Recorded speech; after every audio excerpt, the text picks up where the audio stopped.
အားလုံးမင်္ဂလာပါဗျဒီဗီဒီယိုလေးမှာကျွန်တော် exercise 9ရဲ့ exercise 10ပေါ့နော်ဒီ exercise နှစ်ခုကျွန်တော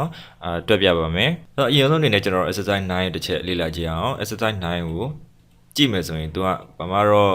တွေ့တူမပါဘူးရိုးရှင်းပါဗျသူကဘာလဲဆိုရင်ဒီမှာyear income in net profit ပေါ့နော် by using auto sum and subtraction ဆိုပြီးတော့သူကဘာလဲဆိုတော့ဒီမှာကသူကဒီလုပ်ငန်းတစ်ခုမှာသူက income တွေရှိတယ်ပေါ့နော် sale income တွေရှိအဲ့မှာ section A ကသူက January လတော့ကတလောက်ရတယ် February လတလောက်ရတယ် March April ပေါ့နော်ဒါအခု၄လကိုသူကတစ်ခုပေါင်းထားတယ်ပေါ့ဒီမှာဆိုရင်နောက်ထပ်၄လကိုလည်းဒီအောက်ကနေပြီးတော့မှ May ကနေပြီးတော့မှ August အထိကိုသူကတစ်ခုပေါင်းထားတယ်ပေါ့နော်ဆိုတော့အဲ့လိုမျိုးလေးရှာခိုင်းထားတာပေါ့ဆိုတော့အဲ့ဒါဆိုရင်ကျွန်တော်တို့ကဒါလေးကိုတွက်ကြည့်အောင်ဒီမှာဆိုဘာတန်ဖိုးမှဒါကျွန်တော်ဖြတ်လိုက်မယ်ပေါ့နော်ဒီမှာတွက်ထားတဲ့ဟာလေးကိုပြန်ပြီးတော့မှတွက်ပြပေးမယ်အဲ့တော့အရင်ဆုံးအနေနဲ့ကျွန်တော်တို့ကဘာဒီမှာဆိုရင်သူပေးထားတဲ့တန်ဖိုးလေးကိုနားလည်မယ်ထင်တယ်နော်အဲ့တော့အရင်ဆုံးအနေနဲ့ကျွန်တော်တို့ကဘာရှာလဲဆိုဒီမှာ total ဆိုရဖြစ်တဲ့အတွက် section A ရဲ့၄လစာပေါင်းလက်ကဘယ်လောက်လဲဆိုတော့ကျွန်တော်တို့ဒီမှာရှာမယ် section B ရဲ့၄လစာပေါင်းလက်ကဒီမှာထွက်မှာပေါ့နော်အဲ့တိုင်းပဲ section C ကနေပြီးတော့မှ၄လစာကဒီ F7 မှာထွက်မှာပေါ့နော်ဆိုတော့အဲ့နေရာမှာတလချင်းစီရဲ့သူကဒီတလချင်းစီမှာသူ့ရဲ့ expense ဆိုတာကအသုံးစရိတ်ရှိတယ်ပေါ့နော်ဆိုတော့အဲ့နေရာမှာ January လအတွက်က expense တလောက်ရှိရယ် February လရဲ့ expense တလောက်ရှိရယ်ပေါ့နော်sorry ဒီဟာတွေကဒါတွက်ထားတဲ့တန်ဖိုးတွေပေါ့နော်အဲ့တန်ဖိုးတွေကိုကျွန်တော်တစ်ချက်ဖြတ်ပေးမယ်ဆိုတော့အရင်ဆုံးအနေနဲ့ကျွန်တော်တို့ကတစ်ခုချင်းစီကိုကျွန်တော်တို့တွက်ပေးရမှာပေါ့နော်အဲ့ဒါဒီဇာတ်ကိုကျွန်တော်တို့ကြည့်မယ်ဆိုရင်ဒီဘက်ကနေကျွန်တော်တို့ကြည့်မယ်ဆို section A ရဲ့လေးလစာတန်ဖိုးဒီထွက်မှာပေါ့နော်ခုနပြောခဲ့ပြီးသားဆိုတော့ဒီဘက်ကအောက်ကနေကျွန်တော်တို့တွက်မယ်ဆိုရင်ဘယ်လိုထွက်မလဲဆိုရင်ဒီမှာ January လအတွက်က section ABC 3ခုရဲ့ပေါင်းလက်ကဒီမှာထွက်မှာပေါ့ Okay အဲ့ဒါလေးကိုနားလည်မယ်တဲ့နော်အဲ့ပုံစံအတိုင်းပဲကျွန်တော်တို့ကဘယ်နှခုသွားမလဲဆိုရင်ဒီမှာအလုံး3ခုရှိမယ်ပေါ့နော်အဲ့တော့လချင်းအနေနဲ့ကျွန်တော်ကြည့်မယ်ဆိုတော့12လရှိမယ်ဗျအဲ့တော့အရင်ဆုံးအနေနဲ့ကျွန်တော်တို့ကဒါလေးကိုဒီမှာသုံးရမယ့် formula လေးကတော့အရင်လွယ်ပါတယ် sum ဆိုတဲ့ formula လေးပဲကျွန်တော်တို့သုံးမယ်အဲ့တော့ထုံးစံအတိုင်းပဲ equal sign လေးကျွန်တော်တို့ထည့်မယ်ပြီး sum ကွင်းစာလေးလုပ်လိုက်မယ်ပြီးရင်ကျွန်တော်တို့ကဒီ section A အတွက်၄လစာဖြစ်တဲ့အတွက် section A ရဲ့၄လစာ၄လအကွက်ကိုကျွန်တော်တို့ကဆက်လက်ပေးလိုက်မယ် B5 to E5 ဆိုတော့ကျွန်တော်တို့ဒါ green လေးပြန်ပေးမယ်ပြီးလို့ရှိရင်ကျွန်တော်တို့ enter ခေါက်ပေးလိုက်မယ်ဒါဆိုရင်ကျွန်တော်တို့ဒီမှာ section A ရဲ့၄လစာ total ထွက်လာလိမ့်မယ်အဲ့ဒီတော့ကဒီမှာပေါ်နေတဲ့ဒီ point တွေရယ်နောက်ပြီးတော့ဒီ dollar sign တွေပေါ့နော်ဒါတွေကကျွန်တော်တို့က sale ဒီအကွက်ပေါ့နော်ဒီ table sorry ဒီ sale ကိုကျွန်တော်တို့က format လုပ်ထားတာပေါ့ဆိုတော့ဘာနဲ့ format လုပ်ထားလဲဆိုတော့ဒီမှာ currency နဲ့ကျွန်တော်တို့ format လုပ်ထားတယ်ဒီဟာတွေကိုကျွန်တော်တို့ကဒီ dollar sign တွေကျွန်တော်တို့ရိုက်ထည့်တာမဟုတ်ဘူးဒီ point တွေလည်းကျွန်တော်တို့ရိုက်ထည့်တာမဟုတ်ဘူးအဲ့ဟာတွေအကုန်လုံးကိုကျွန်တော်တို့ကဒီမှာသူမှာပါတဲ့ numbering system နဲ့ကျွန်တော်တို့တွားပြီးတော့ပြင်ပေးထားတာဆိုတော့အဲ့ဟာကျွန်တော်တို့ပြင်ဖို့ပြင်ကြီးကကျွန်တော်တို့ရှေ့ကဒီ intro video တွေမှာဘယ်လိုလုပ်ရမလဲဆိုတာလေးတွေပြောပြထားပြီးသားရှိရယ်เนาะအဲ့ဒါလေးတွေကိုပြန်ကြည့်လို့ရတယ်ဆိုတော့ဒါလေးတွေကိုတည်သွားပြီဆိုရင်ကျွန်တော်တို့ကထုံးစံတိုင်းပဲဒီမှာကျန်တဲ့ section B နဲ့ C အတွက်ကိုလည်းကျွန်တော်တို့ formula copy လေးဆွဲချမယ်ဆိုရင်ဒီတစ်ခု section တစ်ခုချင်းစီရဲ့လေးလစာတန်ဖိုးတွေထွက်လာလိမ့်မယ်ဗျပြီးတော့တဲ့ခါကျတော့သူကဒီအောက်က total ကိုရှာခိုင်းတဲ့ခါကျတော့ဘာကိုရှာခိုင်းလဲဆိုရင် section 3ခုရဲ့တစ်လစာတန်ဖိုးဟုတ်ပြီနော် section 3ခုတလစာတန်ဖိုးပြန်ပြီးတော့မှရှာခိုင်းတာဖြစ်တဲ့အတွက်ထုံးစံတိုင်းပဲကျွန်တော်တို့ sum နဲ့ပဲရှာပြီးရမှာပေါ့ပေါင်းလိုက်ပဲဖြစ်တဲ့အတွက်အဲ့တော့ B5 to B7 ဆိုပြီးတော့ကျွန်တော်တို့က sorry ကွင်းပြန်ပေးလိုက်မယ်ပြီးရင် enter ခောက်လိုက်ရုံပဲဒါဆိုရင်ဒီမှာဒီက total ကဘာကိုပြရလဲဆိုရင်ဒီ January လအတွက် section 3ခုပေါင်းလိုက်ပေါ့နော်ဒါကိုပြောတာဆိုတော့အဲ့ပုံစံအတိုင်းပဲကျွန်တော်တို့က formula copy ကိုဒီဘက်၄ခွက်ကိုကျွန်တော်တို့ပေါင်းလိုက်လို့ရတယ်တခါကျွန်တော်တို့ဒီဘက်ကိုဆက်ဆွဲမယ်ဆိုရင်ဘာဖြစ်သွားမလဲဆိုတော့ဒီရဲ့တန်ဖိုးကဘာဖြစ်မလဲဆိုရင်၄လစာ section 3ခုရဲ့၄လစာတန်ဖိုးကဒီအကွက်ဒါဖြစ်မယ်ဟုတ်ပြီနော်ဒါကိုကျွန်တော်တို့ကသွားပြီးတော့ဒီမှာformat တစ်ခုနဲ့ကျွန်တော်တို့ပြောင်းလဲလို့ရအောင်เนาะဒါမှတူညီတဲ့ format လေးတစ်ခုကျွန်တော်တို့ပြင်လိုက်မယ်အဲ့တော့ဒီမှာဒီ save ပုံလေးရှိရဲဒါလေးကိုကျွန်တော်နှိပ်ပြီးတော့မှ color တစ်ခုနဲ့ကျွန်တော်တို့တစ်ခုရွေးထားလိုက်မယ်ပေါ့နော် Okay ဒါဆိုရင်ဒီဟာလေးတွေအသုံးပြုပုံပြုနည်းကကျွန်တော်တို့ intro video မှာတည်းကကျွန်တော်တို့ပြောပြီးသားဟုတ်ပြီနော် Okay ဒါဆိုရင်အရင်ဆုံးအခုဒီမှာကျွန်တော်တို့ရလာတာဒီဒါပါလဲဆိုတော့ section 3ခုရဲ့၄လစာတန်ဖိုးအဲ့တော့ဒီမှာ62သိန်း3500ပေါ့နော်ဒါမျိုးကျွန်တော်တို့ရလာပြီပြီးတော့တဲ့ခါကျတော့ဒီမှာကသူက expand ပေါ့နော်အသုံးစရိတ် January လအတွက် section 3ခုရဲ့အသုံးစရိတ်ကဒီလောက်ရှိရယ်ဒါ February အတွက် March April အတွက်ပေါ့နော်တစ်ခုချင်းစီရဲ့ဒီမှာ expand တွေရှိမယ်ဒီမှာကသူက total ရှာခိုင်းတာဖြစ်တဲ့အတွက်ကျွန်တော်တို့ဘာကိုရှာရမလဲဆိုရင်ဒီ၄လစာရဲ့ expand ကိုကျွန်တော်တို့ရှာမယ်ပေါ့နော်ဆိုတော့ဒါလေးကိုကျွန်တော်တို့ပေါင်းပေးလိုက်ရုံပဲဗျအဲ့တော့ sum ဆိုတဲ့ formula ပဲကျွန်တော်တို့သုံးမယ် ဘယ်ဟာရဲ့ဘယ်ဟာလဲဆိုရင်ကျွန်တော်တို့ဒီမှာ session 3ခုရဲ့ဒီ January လအသုံးစရိတ်ရဲ့ February လအသုံးစရိတ်ရဲ့ March လ April လအသုံးစရိတ်ဒါဆိုရင်ကျွန်တော်တို့ကဘာရမလဲဆိုရင်၄လစာအသုံးစရိတ်ကိုရလာမယ်ပေါ့ Okay ဒီ T ကိုနားလည်မယ်နော်အဲ့ဒါဆိုရင်ကျွန်တော်တို့ဒီအောက်မှာကျန်တဲ့၄လစာကိုလည်းအဲ့ဒီပုံစံအတိုင်းပဲတွက်ပေးရမယ်အဲ့တော့ပြန်ပြီးတော့ပြောမယ်ဆိုရင်ဒီမှာဒါအခုဆိုရင်ကျွန်တော် May June July August ၄လစာ Session A ရဲ့၄လစာကိုကျွန်တော်တို့ရှာမယ်ဆိုတော့ဒီမှာ equal sum သူ့ကိုလည်းကျွန်တော်တို့ကဒီ May Session A ရဲ့ May June July August ပေါ့နော်၄လစာကိုကျွန်တော် select ပေးမယ်ပြီးရင်ခွင့်ပြန်ပေးပြီးတော့ enter ခောက်ပေးလိုက်ရုံပဲဒါဆိုရင်ကျွန်တော်တို့က formula copy ဆွဲမယ်ဆိုရင် channel session BC ကိုလည်းကျွန်တော်တို့ရလာမယ်ပေါ့နော် Okay ပြီးသွားတဲ့ခါကျတော့ကျွန်မတို့တယ်ဒီတစ်ခါကျတော့ဘာဖြစ်မလဲဆိုရင်ဒီမေလတစ်လရဲ့ session 3ခုပေါင်းလက်ပေါ့နော်မေလတစ်လအတွင်း session 3ခုပေါင်းလက်ကဘယ်လောက်လဲဆိုတော့ကျွန်တော်တို့ရှာမယ်အဲ့တော့ကိုကျွန်တော်ဒီမှာမေလရဲ့ session ABC 3ခုကို select ပေးမယ်ပြီးတော့ရင်ခွင့်ပြန်ပေးပြီး enter ခောက်မယ်ဒါဆိုရင်ကျွန်တော်တို့မေလရဲ့ session 3ခုပေါင်းလက်ကိုရလာလိမ့်မယ်ပြီးသွားပြီဆိုရင်တော့ဒီမှာ June July August အဲ့ဒီဟာကိုကျွန်တော်တို့ဒီမှာဆွဲလိုက်လို့ရပါဘောနော်Okay ပြီးတော့တဲ့ခါကျတော့ဒါပါလဲဆိုရင်ဒီဘက်ကိုကျွန်တော်တို့ဆက်ဆွဲမယ်ဆိုရင်တော့ဘာဖြစ်မလဲဆိုတော့ဒီ May June July August ၄လစာရဲ့ session 3ခုစုစုပေါင်းပေါ့နော်ဒါကျွန်တော်တို့ဒီမှာရလာလိမ့်မယ်အဲ့တော့သူ့ကိုလည်းကျွန်တော်တို့ဒီပေါ်ကပုံစံအတိုင်းပဲ format လေးတစ်ခုကျွန်တော်တို့ချိန်ထားလိုက်မယ် Okay ရမယ်နော်ဒီအသုံးစရိတ်ကိုလည်းကျွန်တော်တို့ color လေးတစ်ခုကျွန်တော်တို့ချိန်ထားမယ်ပေါ့အဲ့တော့ဒီမှာလည်းဒီတိုင်းပဲဒီ၄လစာရဲ့အသုံးစရိတ်ကိုကျွန်တော်တို့ရှာလိုက်မယ်ပေါ့နော်Okay ၄လစာအသုံးစရိတ်ဖြစ်တဲ့အတွက်ဒီအောက်က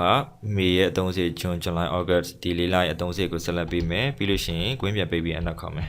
အဲ့တော့ color လေးတစ်ခုနဲ့ကျွန်တော်တို့ခဏလေးချိန်ထားလိုက်မယ် Okay ဒါဆိုရင်ကျွန်တော်တို့ကပထမ၄လစာရဲ့စုစုပေါင်းတန်ဖိုးရမယ်ပထမ၄လစာရဲ့စုစုပေါင်းအသုံးစရိတ်ရမယ်ဒုတိယ၄လရဲ့စုစုပေါင်းတန်ဖိုးဒုတိယ၄လရဲ့စုစုပေါင်းအသုံးစရိတ်ကျွန်တော်တို့ရမယ်ပြီးတော့တဲ့ခါကျတော့နောက်ထပ်ကျန်တဲ့၄လပေါ့နော်အဲ့ပုံစံအတိုင်းပဲကျွန်တော်တို့တွက်ပေးလိုက်မယ်အဲ့တော့ခုနလိုပဲကျွန်တော်တို့ကဒါကိုဒီလို select ပေးလိုက်မယ်ပြီးရင်ခွင့်ပြန်ပေးမယ် enter ခောက်မယ်အဲ့တော့ channel 3ခုကိုလည်း sorry channel 2ခုကိုလည်း formula copy လေးဆွဲပေးလိုက်ရုံပဲ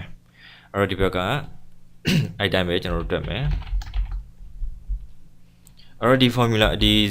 table တစ်ခုမှာဘာပဲပြောသွားလဲဆိုရင်ဒီမှာစုစုပေါင်းဒီပဲဖြစ်တဲ့အတွက်ကျွန်တော်က sum formula ကိုပဲအဓိကထားသုံးသွားပါမယ်နော်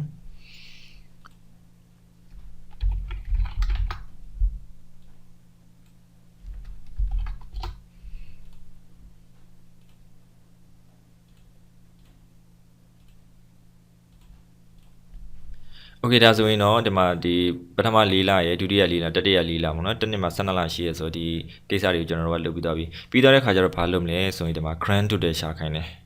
ဟုတ်ပြီနော် grand total ရှာခိုင်းတယ်ပြီးတော့လို့ရှိရင်ဒီ total expense ပေါ့နော် total expense ရှာခိုင်းတယ် net profit ရှာခိုင်းတယ်grand total ရဲ့အဓိပ္ပာယ်ကတော့sorry အကျန်းအမြတ်လို့လည်းပြောလို့ရအောင်နော် grand total grand income လို့ပြောရပါတော့တချို့အဲ့လိုမျိုးခေါ်ရချက်ဆိုတော့ gram total အကျန်းစုစုပေါင်းအကျန်းပေါ့နော်အကျန်းစုစုပေါင်းဘယ်လိုမျိုးပြောမလဲအကျန်းစုစုပေါင်းပေါ့ဆိုတော့ပြောချင်တာကဘာလဲဆိုရင်ဒီမှာဒီမှာကသူ့ရဲ့ income တွေရှိတာပေါ့နော်တစ်လစာရဲ့ income တွေရှိမယ် session 3ခုကနေဝင်တဲ့တစ်လစာရှိတယ်ဒီနောက်တစ်လစာရှိတယ်နောက်တစ်လပေါ့နော်၄လဒုတိယတစ်ခုမှာလည်း၄လရှိရယ်တတိယတစ်တန်းမှာလည်း၄လရှိတယ်ဆိုတော့အားလုံးတစ်နှစ်စာကိုကျွန်တော်တို့ပေါင်းမယ်ဆိုရင်ဘယ်နေရာသွားပေါင်းမလဲဆိုတော့ဒီတစ်ခါကျတော့ကျွန်တော်တို့က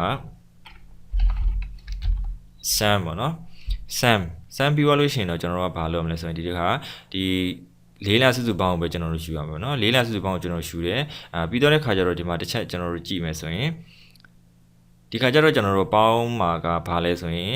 အခုဒီမှာပေါ်နေတယ်ဒီမှာ F8 ပေါ့เนาะဒီ F8 အကွက်ရယ်ဒီမှာရှိနေတယ်F14 ပေါ့เนาะF14 အကွက်ကနောက်တစ်ခုကဒီမှာဒီ F20 ပေါ့နော် F20 အကွက်အဲ့3ကွက်ကိုပဲကျွန်တော်တို့ပေါင်းမယ်ဒါဆိုရင်ကျွန်တော်တို့က12လစာပေါင်းလက်ကိုကျွန်တော်တို့ရမယ်လေအဲ့တော့ကျွန်တော်တို့ဒီမှာရေးတဲ့ခါကျရင်တော့ဒီမှာ F8 ဖြစ်တဲ့အတွက် F8 ကိုအရင်သွားနှိပ်တယ်နှိပ်ပြီးလို့ရှိရင်တော့ကျွန်တော်တို့က keyboard ကနေအပေါင်းကီးလေးကျွန်တော်တို့ရိုက်ထည့်ပေးလိုက်ရုံပဲပေါင်းကီးလေးကျွန်တော်ထည့်ပြီးလို့ရှိရင်တော့ဒီမှာနောက်တစ်ကွက်ဖြစ်တဲ့အတွက် F14 အဲ့လေးသွားနှိပ်မယ်ပြီးတော့အပေါင်းလေးထည့်လိုက်မယ်နောက်တစ်ခါသူ့ဘာနဲ့ဆက်ပေါင်းအောင်လဲဆိုတော့ဒီမှာF20 ပေါ့နော် F20 နဲ့ကျွန်တော်တို့ပေါင်းမယ်ပြီးလို့ရှိရင်တော့ green ပြန်ပေးပြီးကျွန်တော်တို့ enter ခောက်ပေးလိုက်ရုံပဲကိုကဘာဖြစ်လို့ဒီမှာတ တခွက်ချင်းစီလိုက်နှိပ်ရလဲဆိုရင် तू ကအကွက်တွေကကြော်နေတာဖြစ်တဲ့အတွက်ကျွန်တော်တခွက်ချင်းစီလိုက်နှိပ်တာပေါ့နော်တကယ်လို့ကိုကခုနရှေ့မှာပေါင်းခဲ့တယ်လို့မျိုးတစ်ဆက်ထဲတွေဖြစ်နေတယ်ဥပမာဒီအခုပေါ်နေတဲ့ဒီမှာ B17 ပေါ့နော် B17 ရဲ့နေပြီးတော့မှ E17 ဆိုရင်ဒါကတစ်ဆက်ထဲဖြစ်တဲ့အတွက်ကျွန်တော်တို့ဆွဲချလိုက်ရုံပဲအခုဒီမှာကျတော့သူကတစ်ဆက်တည်းမဟုတ်ဘူးကျွန်တော်တို့ကကွက်ကြော်တွေပေါင်းတာဖြစ်တဲ့အတွက်ဒါကိုကျွန်တော်တို့ကတစ်ခွက်ချင်းစီနှိပ်ပြီးတော့အခြားထဲမှာအပေါင်းလေးတွေထည့်ပေးရပါတော့အဲ့တဘောရှိတယ်ဆိုတော့ဒါလေးကျွန်တော်တို့ဂွင်းပြန်ပေးပြီးတော့မှ enter ခောက်ပေးလိုက်အောင်ဒါဆိုရင်တော့ဒီမှာဒီ12လစာ session 3ခုရဲ့12လစာတန်ဖို့ကျွန်တော်တို့ရမယ်ပေါ့နော်အဲ့ဒီမှာအဲ့ရတဲ့12လကပါလဲဆိုရင်အသုံးစရိတ်မပါသေးဘူးအသုံးစရိတ်မနှုတ်ရသေးတဲ့တန်ဖို့အဲ့အတွက်ကျွန်တော်တို့က grand total လို့ပြောတာဟုတ်ပြီနော်အကျန်စုစုပေါင်းပေါ့ဆိုတော့စုစုပေါင်း okay ဒါဆိုရင်ကျွန်တော်တို့အဲ့လိုမျိုးရလာပြီဆိုရင်တစ်ခါထပ်ပြီးတော့ကျွန်တော်တို့ကဘာလုပ်ရမလဲဆိုရင်ဒီမှာစုစုပေါင်းအသုံးစရိတ်ကိုအရင်ဆုံးရှာအောင်မယ်စုစုပေါင်းအသုံးစရိတ်ရှာပြီးတော့မှကျွန်တော်တို့က net profit လို့ခေါ်တဲ့ editing အမြတ်ကိုကျွန်တော်တို့ကသိမှာဟုတ်ပြီနော်ဒါဆိုရင်ကျွန်တော်တို့ကအသုံးစရိတ်ဘယ်လောက်ရှိလဲ12လစာစုစုပေါင်းတန်ဖို့ကျွန်တော်တို့ရပြီအဲ့တော့12လစာရဲ့အသုံးစရိတ်ကိုလည်းရှာအောင်ပါအဲ့အတွက်ကိုကျွန်တော်တို့က12လစာအသုံးစရိတ်ပေါင်းဖို့အတွက် equal ရိုက်ထည့်မယ်ပြီးတော့လို့ရှိရင်တော့12လစာအသုံးစရိတ်မှာသူက၄ပိုင်းပိုင်းထားဖြစ်တဲ့အတွက်ပထမ၄လရဲ့အသုံးစရိတ်ကဒါဖြစ်မယ်ဟုတ်ပြီနော်ဒါဆိုရင် F9 ဖြစ်မယ်ဒီ F9 ကိုကျွန်တော်တို့ဘာနဲ့ပေါင်းမလဲဆိုရင်အပေါင်းလေးထည့်မယ်သူ့ဘာနဲ့ပေါင်းမလဲဆိုရင် F15 နဲ့ကျွန်တော်တို့ပေါင်းမယ်တခါထပ်ပြီးတော့ကျွန်တော်တို့ဘာနဲ့ထပ်ပေါင်းမလဲဆိုရင်ဘာနဲ့ထပ်ပေါင်းမလဲဆိုတော့ဒီမှာနောက်ဆုံးတစ်ခုဖြစ်တဲ့ F21 ပေါ့နော် F21 နဲ့ကျွန်တော်တို့ပေါင်းမယ်အဲ့အတွက် F21 လေးတစ်ချက်နှိပ်တယ်ဆိုတော့ဒီနေရာမှာကျွန်တော်တို့ကတစ်ချက်ဒါလေးရေးဖို့ကြံခဲ့ရနော်အဲ့တော့ကျွန်တော်ရဲ့ formula ကအပေါင်းပဲဖြစ်တဲ့အတွက် sum ပဲသုံးသွားတယ်โอเคဒါဆိုရင်ဒါ12လစာအတွက်အသုံးစရိတ်ကိုကျွန်တော်တို့ရမယ်ဒါရပြီဆိုရင်တော့ဘာလုပ်မလဲဆိုရင်ဒီမှာ net profit ကျွန်တော်တို့ရမယ်ပေါ့နော်အဲ့တော့ဒီမှာစဉ်းစားကြည့်မယ်ဆိုရင်ဒီမှာစုစုပေါင်းတန်ဖိုးလေးကျွန်တော်တို့သိပြီစုစုပေါင်းအသုံးစရိတ်ကိုလည်းကျွန်တော်တို့သိပြီအဲ့အတွက်ကိုကစုစုပေါင်းတန်ဖိုးတွေကနေပြီးတော့မှစုစုပေါင်းအသုံးစရိတ်ကိုကျွန်တော်တို့နှုတ်လိုက်မယ်ဆိုရင်အတရင်မြတ်လို့ခေါ်တဲ့ net profit ကိုကျွန်တော်တို့ရမယ်ပေါ့နော်အဲ့လိုလေးပါဗျဆိုတော့ equal sign sorry ဒီအောက်အကွက်မှာကျွန်တော်အရင်ဆုံးနှိပ်မယ်နှိပ်ပြီးလို့ရှိရင်တော့ဘယ်ကနေဘယ်အထိကျွန်တော်တို့နှုတ်မလဲဆိုရင် equal sign လေးကျွန်တော်တို့ရိုက်ထည့်မယ်ဘယ်တည်းရဲ့ဘာကိုနှုတ်မယ်ဆိုရင်ဒီမှာအခုဒီမှာB22 ပေါ့နော်ဒီ B22 ကနေပြီးတော့မှကျွန်တော်တို့ဘာအောင်နှုတ်မလဲဆိုရင်ဒီမှာစုစုပေါင်းအသုံးစရိတ်ဖြစ်တဲ့အတွက်အနှုတ်ထည့်လိုက်မယ်ပြီးတော့လို့ရှိရင်ဘာအောင်နှုတ်မလဲဆိုရင်ဒီမှာB23 ပေါ့နော်ဒီ B23 ဘက်ကိုကျွန်တော်တို့နှုတ်မယ်ဆိုရင်ဒီမှာအဖြေထွက်လာလိမ့်မယ်အဲ့တော့ဘယ်လောက်ထွက်လဲဆိုရင်ဒီမှာ13518 303ပေါ့နော်ဆိုတော့135တိ18000ဆိုပြီးတော့ကျွန်တော်တို့ရမယ်အဲ့တော့ဒီဇာတ်လေးရဲ့သဘောတရားကိုနားလည်မယ်ထင်ပါတယ်ဗျာနော်အဲ့တော့ဒီမှာကျွန်တော်တို့ထူးထူးခြားဘာတွေပါလာလဲဆိုရင်ဒီအကွက်တွေကိုကျွန်တော်တို့ကတစ်ဆက်တည်းမဟုတ်ဘဲနဲ့ဒီလိုကွက်ကြော်တွေပေါင်းမယ်ဆိုရင်ကျွန်တော်တို့ကအဲ့လိုပဲတကွက်ချင်းဒီပေါင်းချင်တဲ့အကွက်ကိုသွားနှိပ်မယ်နှိပ်ပြီးလို့ရှိရင်တော့ကျွန်တော်ကဒီဂျားထဲမှာအပေါင်းလေးတွေကျွန်တော်တို့ထည့်သွားရအောင်ပဲအဲ့ဒါလေးပဲပို့လာမယ်နော်ဆိုတော့နောက်တစ်ခုအနေနဲ့ကျွန်တော်ဒီမှာပြောချင်တာပါလဲဆိုရင်ခုနဒီမှာကျွန်တော်ဒီ cell အကွက်တွေပေါ့နော်ဒီအကွက်တွေကိုကျွန်တော်တို့က color လေးတွေကျွန်တော်တို့ချိန်ပြထားတော့ပြောပြီးပါပြီပေါ့နော်နောက်ဆုံးတစ်ခုအနေနဲ့ကျွန်တော်တို့ဒီမှာပြောဖို့ကြံလဲဆိုဒီလိုစလုံးလေးတွေဒီစောင်းတာလေးတွေကျွန်တော်တို့ပြောချင်တယ်ပေါ့နော်ဆိုတော့အဲ့စောင်းတာလေးတွေမတည်သေးတဲ့သူများအတွက်ပြောချင်ပါတယ်ဗျဆိုတော့အဲ့စလုံးလေးတွေစောင်းတာဘာမှအခက်အခဲတော့မဟုတ်ပါဘူးအခုဒီမှာဆိုရင်ဒီမှာကြည့်ပါနော်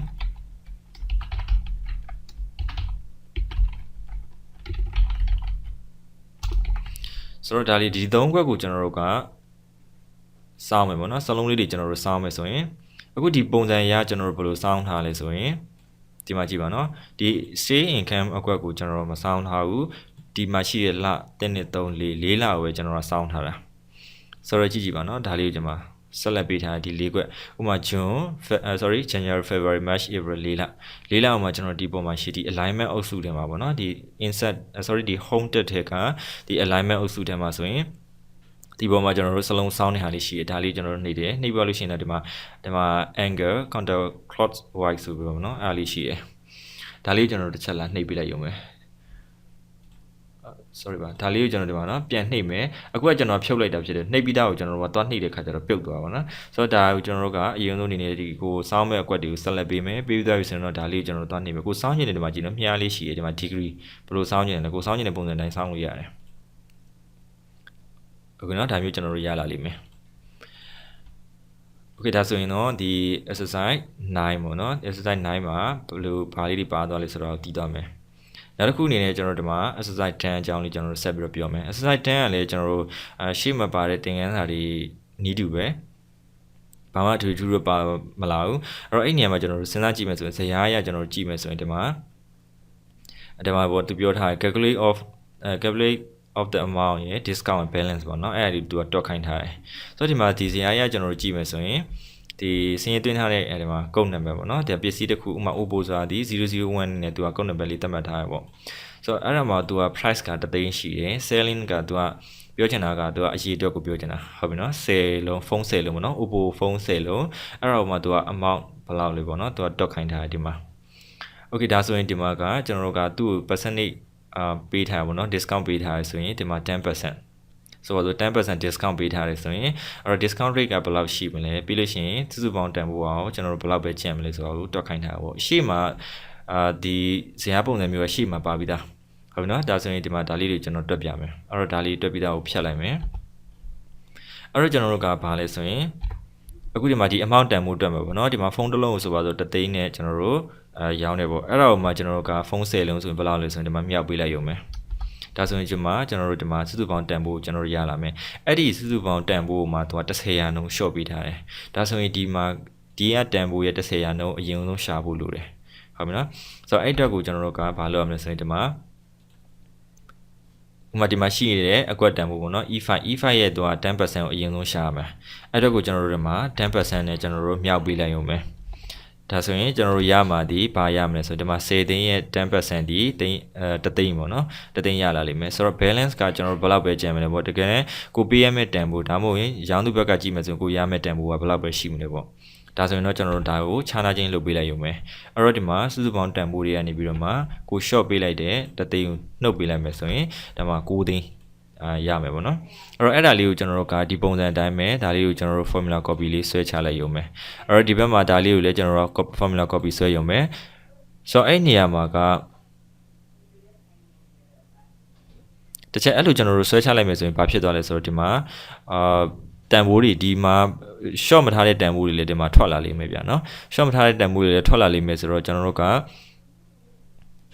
အဆင်မပြေဘူးเนาะဒါဒီကျွန်တော်တို့ထပ်တွက်ဆရာမလို့လीတကယ်နဲ့ကျတော့ဒါဒီမှာ तू က short ပေးထားတဲ့ percentage မှာပေးမထားတော့အဲ့တော့ကိုကျွန်တော်တို့ကဒါကိုမလို့ဖြတ်ပလိုက်လို့ရပါဘောเนาะအဲ့တော့ဒါကိုပဲကျွန်တော်ဒီလိုပဲကြည့်ရမယ်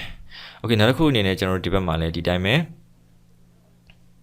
အဲ့ဒါကိုကျွန်တော်တို့ကအကုန်လုံးokay ဒါဆိုရင်ကျွန်တော်တို့ဒီမှာထွက်တဲ့တန်ဖိုးတွေကတော့အမှန်ထွက်မှာပေါ့နော်ဒီမှာဆိုရင်သူ့တဲ့ amount က9,2500အဲ့တော့သူ့ကို short ပေးထားတဲ့ percentage လည်းမရှိဘူးဘာမှမရှိဘူးဆိုရင်ဒီမှာထွက်မဲ့ balance ကလည်း9,2500ပဲတကယ်တော့ဒီမှာဆိုရင်တော့ခုန10သိန်းပေါ့နော်10သိန်းကိုကျွန်တော် 10% တသိန်းကိုနှုတ်တာဖြစ်တဲ့အတွက်9သိန်းကျန်မယ်အဲ့တော့ဒီမှာလည်းသူက 5% ဖြစ်တဲ့အတွက်တကယ်လို့ကိုကဒီမှာ 5% ဆိုတော့ဒီမှာ 5% နဲ့မြောက်ပေးဖို့လိုပါတယ်နော်အဲ့လိုမျိုးလုပ်မယ်ဆိုရင်တော့မားသွားလိမ့်မယ်5% ဒါကိုလည်းကျွန်တော်တို့ကခုန 10% နဲ့ထားတာအဲ့တော့မှားပါတယ်အဲ့တော့ तू ကဒါ 5% ပေါ့တကယ်လို့ तू က percentage တစ်ခုတည်းဆိုရင်တော့ပုံသေးဆွဲချလိုက်လို့ရပါဘောเนาะအခုက percentage တွေကမတူတချို့ကကျတော့ 5% ပေးတချို့ကကျတော့ 10% တချို့ကကျတော့ 3% ပေးနေပေးမယ်အဲ့ခါကျရင်တော့ तू သက်ဆိုင်ရာ percentage လိုက်ကိုတွားပြီးတော့မြောက်ပေးဖို့လိုတာပေါ့เนาะဒါတစ်ခွဲချင်းစီပဲတွားမယ်ပုံစံပေါက်နေတယ်Okay ဒါဆိုရင်တော့ဒီမှာဆိုရင်ကျွန်တော်တို့စက်ကြည့်မယ်ဆိုတိုးတယ်ဒီဇာတ်တစ်ခုလုံးရဲ့အချုပ်ကဒီမှာရှိပါမယ်ဗျအဲ့တော့ဘယ်ကနေပဲထီလဲဆိုရင်ဒီမှာဖုန်းပထမဆုံးတစ်မျိုးကနေပြီးတော့မှနောက်ဆုံးတစ်မျိုးအထိကိုဆက်လက်ပေးပြီးတော့အနောက်ခောက်ပေးလိုက်ရုံပဲဒါဆိုရင်ဒီဇာတ်တစ်ခုလုံးရဲ့တန်ဖိုးဒီဒီလောက်ထွက်လာလိမ့်မယ်Okay ဒါဆိုရင်ဒီဇာတ်လေးကိုကြည့်ပြီးတော့မှဒီမှာသုံးသွားတဲ့ formula အပေါင်းရဲ့